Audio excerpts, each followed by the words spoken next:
RG, we're back, of course. We're talking FF7. We're talking Rebirth. I guess technically we're talking the remake trilogy. We're talking about the boy Zack Fair, the fate of our boy.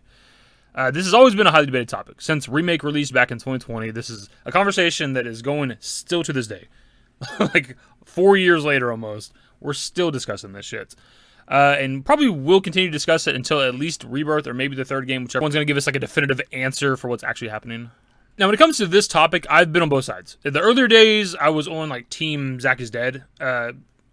Initially, I thought Zack was alive because of the ending of Remake. That's just what it appears to be. And not too long after Remake released, I had seen, like, a theory on Reddit that was pretty extensive that was breaking down how Zack is either dead or has yet to die. And I don't remember all the details right now. I'd have to, like, watch my video again or something. But it kind of came down to, like, we've yet to get to the death moment. As in, like, he's yet to actually die. When we see a remake, when he's, like, walking towards Midgar, he's going to die, like, right after that, essentially. Even though back then I was on, like, Team Zack's dead or going to die, whatever, the Ultimania for remake was straight up saying that Zack was alive, and we're all kind of in denial, sort of. And then somewhere along the way, like, us talking about it more and just talking with people in the community, looking at other theories, I just came around to Zack being alive. Like, that's what I think's happening. I think a big part of it too was like the episode intermission ending. We have talked about like the church scene and Zack being dead and all that other stuff. We've discussed every aspect of that already.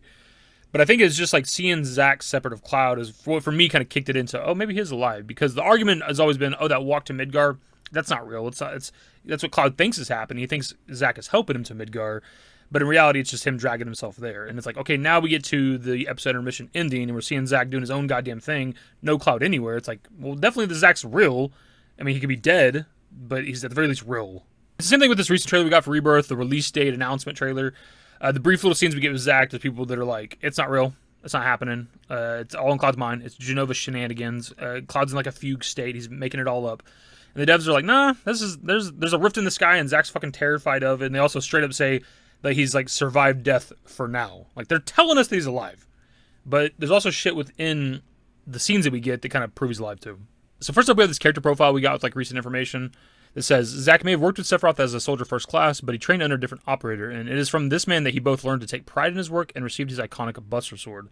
After a grueling battle in which he overcomes the odds and cheats death, Zack returns to Midgar, where he hopes to see his love Aerith with a Mako poison cloud in tow. And I know this video is not supposed to be about shipping, but you already know them referring to Aerith as his love has got the Cloud Aerith people seething, because it's just not ever going to happen. Like, they can have feelings for each other, sure, but ultimately, as I've always said on the channel, it's Cloud and Tifa, Zack and Aerith. Like, that is what it is. It's what's always been. It's what's always going to be.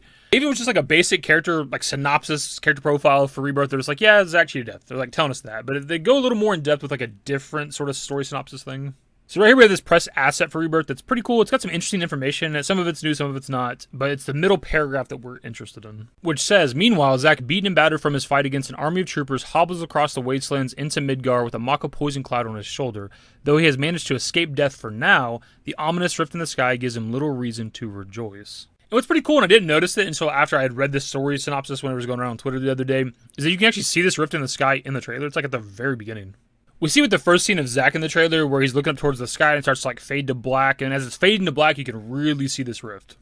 But as I mentioned previously too, when it came to this trailer, people were looking at these scenes and like, that's not real. Like, that's either Genova fucking with Cloud or Cloud just making it all up in his mind, whatever the shit. But then Square Enix is like, no, here's a story synopsis, and there's this ominous rift in the sky that has Zack worried. So like, yeah, this Zack that we're seeing in the trailer is legit. He's real.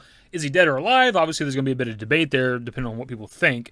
But they straight up tell us he's alive. They say he cheated death for now, as in like maybe he's going to die at a later point. But regardless, he's reacting to that rift for real. He's really there. I found it kind of funny too, because people that think that it's like all in Cloud's head, like literally like the next day, like a day after this trailer came out, Square Enix is like, nah, it's legit. That Zack's real. He's definitely reacting to that thing in the sky there.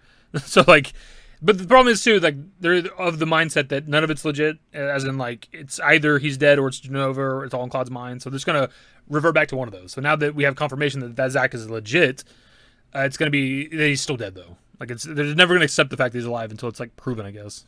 To be completely honest, since we're talking about it right now, the concept of it being in Cloud's mind has never made sense because of the episode intermission ending with Zack at the church. Like, we've seen that, we've known that for like 2 years now. We're seeing a Zack separate of Cloud doing his own thing. There's always been this Zack that's either dead or alive. So this, I don't know where the idea of it's all in Cloud's mind ever even came from, because that's never made sense, because Zack's always been there.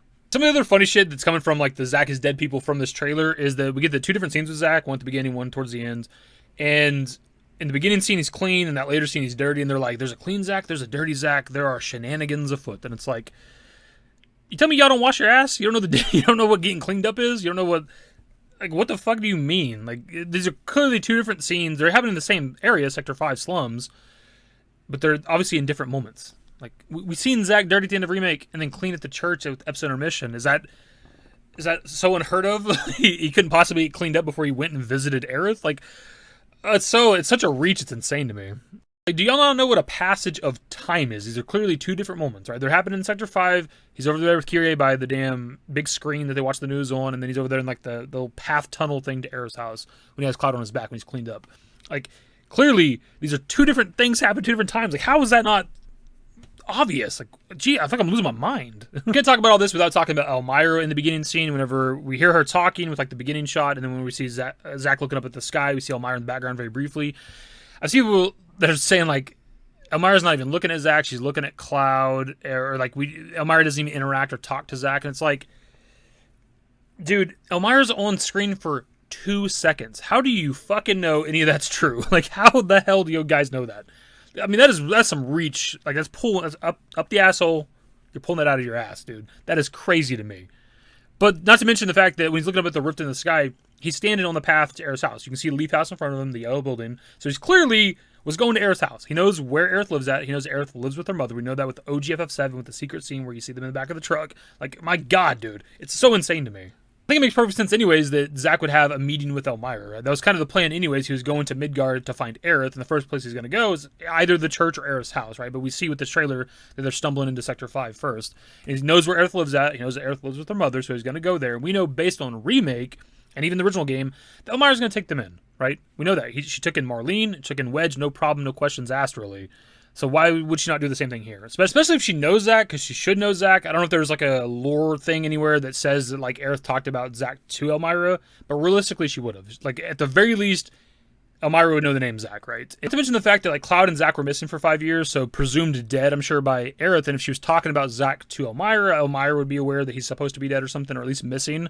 So when he comes knocking on the door, hey, I'm Zack, I'm looking for Aerith, that's my buddy Cloud, like she would take them in. 100%, and they get cleaned up and heal their wounds and shit. I don't need to keep harping on like it's all in Cloud's head thing, because I think we've already put that to rest. But if this is supposed to be happening in the past, it's all in Cloud's head. He's stumbling around Sector 5 slums by himself. There is no Zack. Elmira would have known him. Elmira's right there. We see Elmira looking in the direction. Zack, Cloud, whoever's actually there. Elmira would have known him in Remake. She didn't. There's no like subtle hint, nod, wink, mention of her recognizing Cloud from the Sector 5 slums. So clearly, that's not all in Cloud's head. And that also, I think, would kind of prove that this shit's happening in like a tangent timeline or some shit, right? We're like 8 minutes or so into this video, and we haven't even talked about the other scene from the trailer of Zack. But when it comes to the people that don't think he's alive, they kind of want proof, right? Like Zack interacting with another person. And when it comes to that other scene, and for me, this is kind of the nail in the coffin, so to speak, we see him grab Kyrie's arm. So we're going to slow it down because it can be missable if you're not like super paying attention. But when he like drops Cloud off right there in front of Kyrie, he reaches out, grabs her left arm, and puts it on Cloud's right arm. The thing is with the lore for FF7, at least what we're told with like Trace 2 Pass and Elmira's husband Clay, like when somebody's dead and doesn't realize it, they can still travel the world. They can kind of interact with the world, but it's not really happening because like he walks all the way back to the house, walks in the house, lays down on the floor, and like dies, right? Joins up the live stream. But Elmira's like in the kitchen, I believe, doing dishes or cooking or something.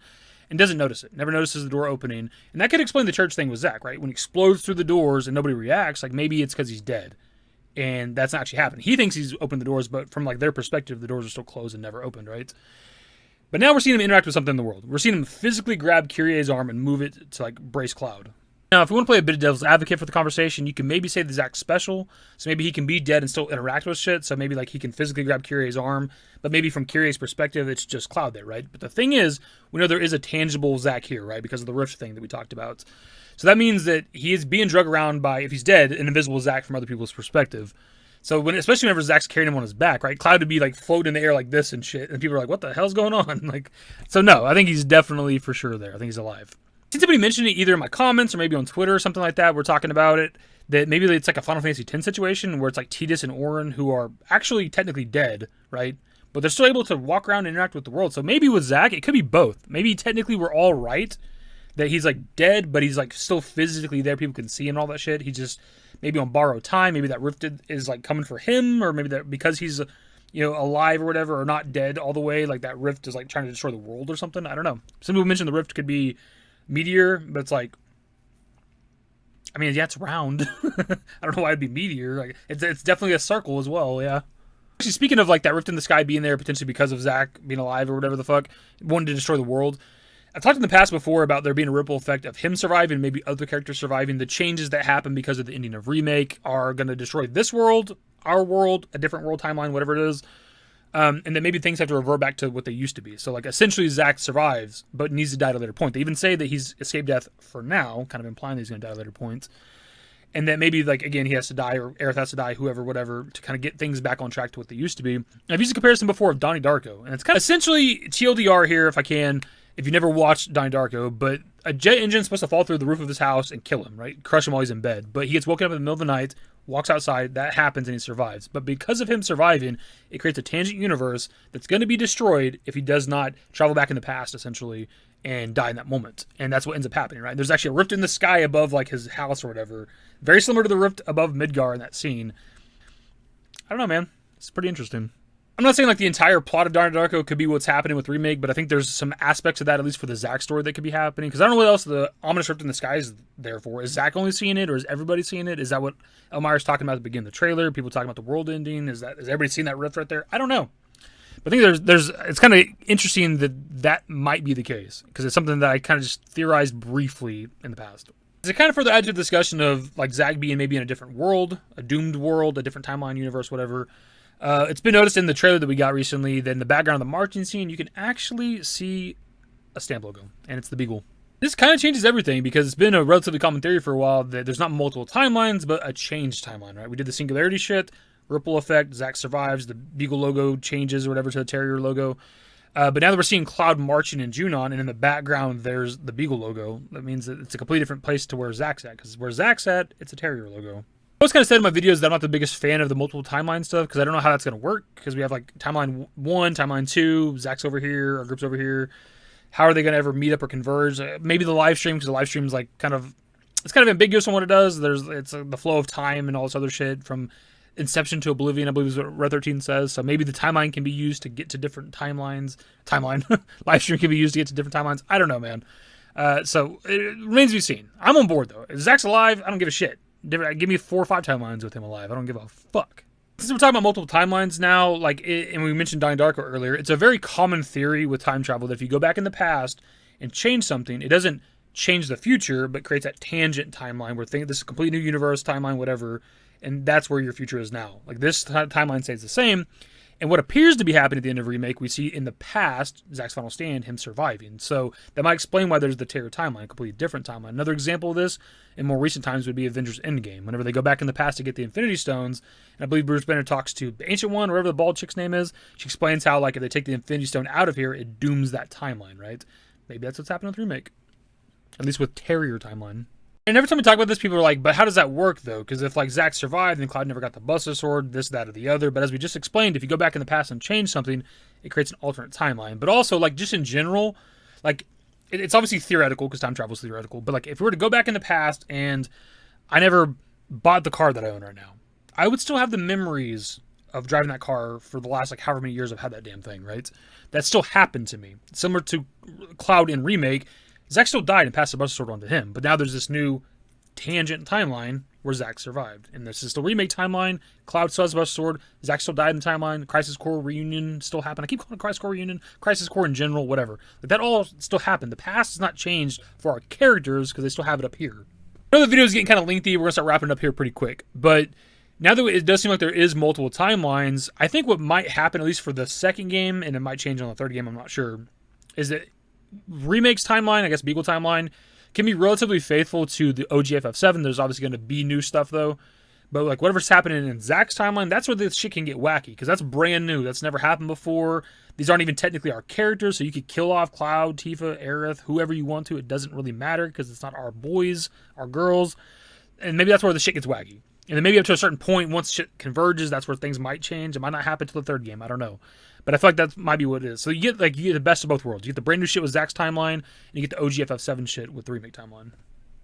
Kind of a TLDR for the video. The devs have been saying that Zack's alive for like 3 or 4 years now, since like 2020 or so, whenever the Ultimate would have came out. And here we are a couple years later. They're still saying this, saying that he cheated death. So, and we're seeing him physically interact with people now. It's not just kind of ambiguous. Is he alive? Why aren't people like acknowledging Zack or whatever? But we see him grab Kyrie's arm. It seems like he went and talked to Elmira. Elmira potentially helped them because they're cleaned up and shit in the Elmira scene. I don't know. I think it's pretty safe to say that he's alive for now. Also, what are your thoughts on there seemingly being multiple timelines now? That's been a common theory since 2020, and this seems to be some confirmation of that because we're seeing a different stamp logo in the remake Cloud Group world. And then we haven't seen another stamp logo with Zack yet, but that's what we're looking out for, maybe in the next trailers or something. I think there's supposed to be a trailer at Tokyo Game Show. I mean, obviously there's going to be a showcase, so they're going to show a lot of the game. There's probably going to be like a brand new trailer as well. I think Nomura actually confirmed that.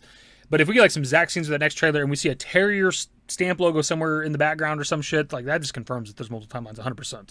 This video is, of course, pass off to you guys. What are your thoughts on this? Do you think Zack is alive? Do you think Zack is dead? And what are your thoughts on the multiple timeline stuff now that we're seeing the different stamp logos? That's the video. Subscribe if you guys are new. Social networks in the description below. Follow me to -YT. That's it. Bye. Used to care what people thought, but now I care more, and nobody out here's got it figured out. So therefore, I've lost all hope of a happy ending, depending on whether or not it's worth it. So insecure, no one's perfect. We spend it with no shame. We blow that like Coltrane. We in here like Rogaine, or leave it like Cobain.